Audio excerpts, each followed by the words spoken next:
लातूरमध्ये विद्यार्थ्यांनी मूक मोर्चा काढला। कोलकाता आणि बदलापुरातील घटनेचा निषेध करण्यात आला। लातूरमध्ये शिक्षणासाठी आलेल्या विद्यार्थिनी भीतीच्या छायेत आहेत। भाजपचे अजित पाटील कव्हेकर यांच्या नेतृत्वामध्ये मूक मोर्चा काढण्यात आला। महाविकास आघाडीच्या महाराष्ट्र बंदच्या विरोधात गुणरत्न सदावर्ते यांच्यासह इतरांनी हायकोर्टामध्ये याचिका दाखल केली। मुंबई हायकोर्टामध्ये या संदर्भात तातडीची सुनावणी सुरू करण्यात आली। तर महाविकास आघाडीनं निवडणुका डोळ्यासमोर ठेवून बंद पुकारल्याचा आरोपही करण्यात येतो। पुण्यातील धुळ्यामध्ये आयुक्तांच्या दालनामध्ये मोकाट श्वान सोडत लक्षवेधी आंदोलन करण्यात आलं। सामाजिक कार्यकर्त्या प्रभा परदेशी यांनी लक्षवेधी आंदोलन केलं। मोकाट श्वानांच्या प्रकरणी निवेदन देऊनही दखल न घेतल्यानं हे आंदोलन करण्यात आले। पालघरमध्ये पेसा भरतीसह विविध मागण्यांसाठी मुंबई अहमदाबाद राष्ट्रीय महामार्गावरती रास्ता रोको आंदोलन करण्यात आलं। मार्क्सवादी कम्युनिस्ट पार्टी आणि राष्ट्रवादी शरदचंद्र पवार पक्षाच्या नेतृत्वाखाली रास्ता रोको आंदोलन करण्यात आलं। पंतप्रधान नरेंद्र मोदी युक्रेनमध्ये दाखल झाले। 1991 मध्ये सोव्हिएत युनियनपासून स्वातंत्र्य झाल्यानंतर भारतीय पंतप्रधानांनी युक्रेनला दिलेली ही पहिलीच भेट। वाशिम शहरामध्ये शेतकरी प्रशिक्षण केंद्रामध्ये 3 दिवसीय नैसर्गिक शेती प्रशिक्षण शिबिराचं आयोजन करण्यात आलं। यामध्ये शेतकऱ्यांनी पिकवलेल्या मालाचं पॅकिंग, ब्रँडिंग आणि विक्री या प्रकरणी मार्गदर्शन आणि प्रशिक्षण देण्यात आले। सोलापुरातील शाळांमध्ये शालेय शिक्षण विभागाच्या वतीने सीसीटीव्ही कॅमेरे बसवण्याचं काम सुरू आहे। जिल्ह्यातील सर्व शाळांमध्ये युद्ध पातळीवर सीसीटीव्ही कॅमेरे बसवण्याचे आदेश आता देण्यात आले। शेवडी विधानसभा मतदारसंघामध्ये शिवसेना उद्धव बाळासाहेब ठाकरे पक्षाच्या नेत्यांनी नाव जाहीर होण्याआधीच सोशल मीडियावर प्रचार सुरू केलाय। मतदारसंघातून अजय चौधरी की सुधीर साळवी असा पेच कायम आहे। सोशल मीडियावर बदल हवा, आमदार नवा अशा प्रकारचा प्रचार आता सुरू करण्यात आलेला आहे।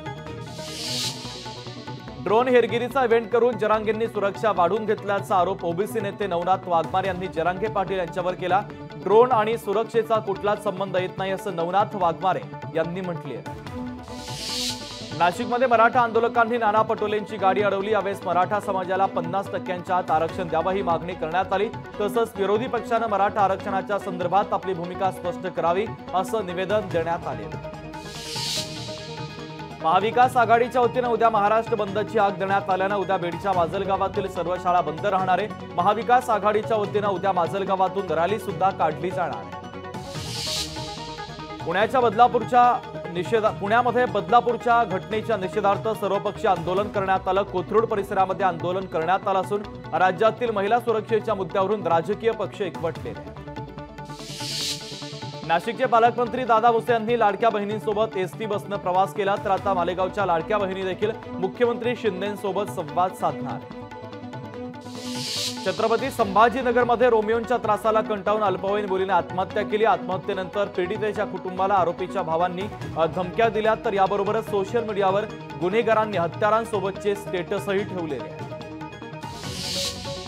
पॅरासिटामॉलचं 156 धोकादायक मेडिसिनवर बंदी घालण्यात आली आहे। तर केंद्र सरकारचा फार्मास्युटिकल कंपन्यांना धक्का बसला असून आरोग्यासाठी घातक औषधांवर केंद्र सरकारनं बंदी घातलेली। सांगलीतील कडेगाव येथील टेंबू सिंचन योजनेचं काम अपुरं असल्यानं पाणी संघर्ष समितीने 27 ऑगस्टपासून आमरण उपोषणाचा इशारा दिला।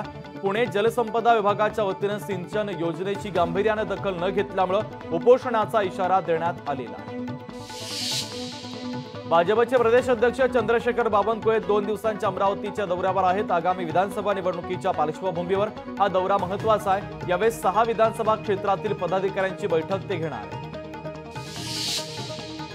पीएमआरडीएमध्ये 407 कर्मचारी भरतीसाठी अखेर राज्य सरकारनं मंजुरी दिली आहे। पीएमआरडीएच्या स्थापनेपासून पदांची भरती रखडली होती।